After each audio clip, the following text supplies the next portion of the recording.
of my favorite TV shows in the last 6 or 7 years was The Last Kingdom. They just finished their run on Netflix a few months ago. I actually am in the midst of reading all 13 books. I think I'm on maybe 5 or 6 by now. And it's good. It's actually exciting or interesting to compare the novels to the television show. It's a historical series. It's a historical fictional novel. It's based on the formation of England, and it goes all the way back to King Alfred. And you can actually see the price that was paid for liberty and freedom. And you could actually see a lot of the laws that we have today are based on those old English laws.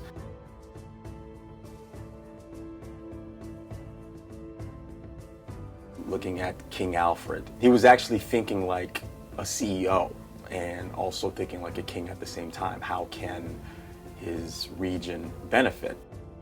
And he was also thinking like a spiritual person. He was brought up as a Christian, so Christianity was a huge part of that region. And he was constantly fighting off the Danish Vikings, who were constantly invading his territory. And eventually this became a multi-generational thing. Even after King Alfred died, the Danes were still a problem. But eventually there were many Danes that converted to Christianity.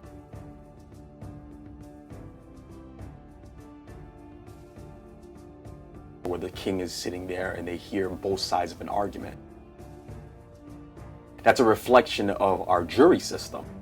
When you have a prosecutor and a defense attorney, they have to hear both sides of the argument. Where you see a judge that has to hear both sides of an argument, see the evidence, and try to make their own judgment.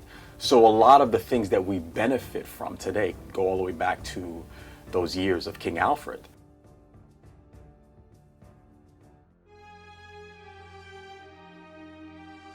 There's a 2014 essay that was written by Augusto Zimmerman, and it's called Christianity and the Common Law. And he lists within that essay several scholars going all the way back to the Middle Ages. And he quotes them. And the most interesting scholar of all was Sir John Fortescue. And he had this very powerful quote: "God has instilled in every person a sense of natural liberty, such that tyranny is the result of an attempt by the civil government to replace natural liberty by a condition of servitude that only satisfies the self-serving interests of evil or ungodly rulers."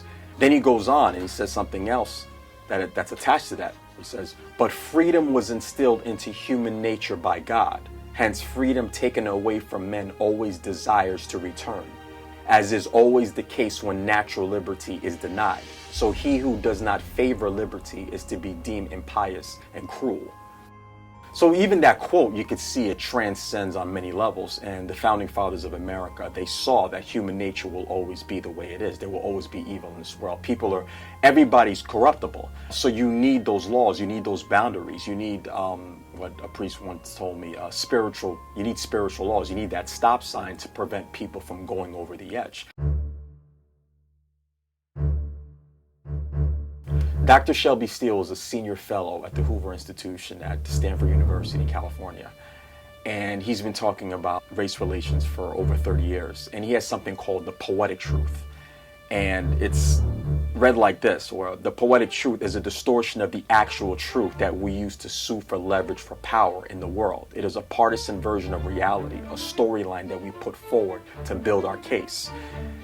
And Shelby uses it to talk about modern-day race relations, where you'll have a modern-day situation that'll look like something that happened 100 years ago that involves America's past sins. And what the media does, they'll manipulate it to just get people all fired up. And you could see a comparison with famous dictators throughout for the last 100 years, even going all the way back to the Russian Revolution with Vladimir Lenin, where they take a situation or they take the sufferings of modern day, and it's like, yeah, we're not making it, or we're not where we need to be as a nation because of, the czars or the old guard or whatever. These people have to go. Where it's like they try to manipulate the audience or to manipulate their followers into thinking that they're doing something for a greater good. And anybody could easily fall for it, because human beings were susceptible to that. We want good in our lives, and when we see something that's not working, we imagine something that's greater or better. And a lot of times dictators will come, these famous guys or rebels will come like Vladimir Lenin, and they'll say, you know, we have the answer. And then the next thing you know, everything falls. A bunch of people get killed because human beings are easily corrupted by power. And you can see there's a comparison between that Russian Revolution situation and the old English laws, where, you know, the English laws go back all the way back to the Bible. And the Bible stems from something beyond this world. So now it's like it keeps people in line. It keeps people within boundaries from not being so corrupted. And so now when you have a famous dictator that comes on, or a rebel like Vladimir Lenin, that says, no, we're the law now. You know, it's like, forget these documents, forget these principles. And dealing with the Russian Revolution, they took out that whole supernatural situation. They took out the Christian principles. They didn't want it as part of their new idea.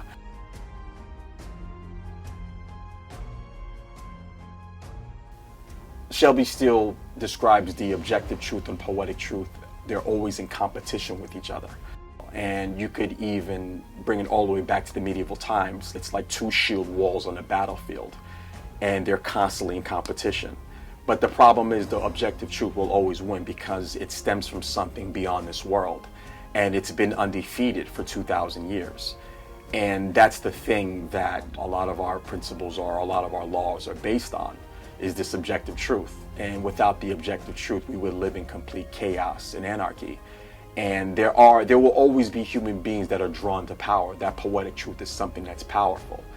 And it's something, it can be a drug. It's addictive because a lot of people get high from it because there's so much power in it.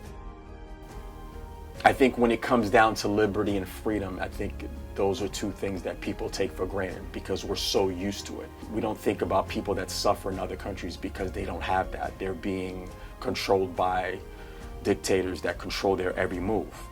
And even when you just open up a history book, you can see a lot of the sufferings that took place. Going all the way back to King Alfred, you could see the price that was paid for the liberty and freedoms that we have today. And those English laws are very fascinating to me. I'm very passionate about that TV show, Last Kingdom, and that whole entire story, how you can mix fact and fiction, but there's something very powerful about sacrifices that were made a long time ago.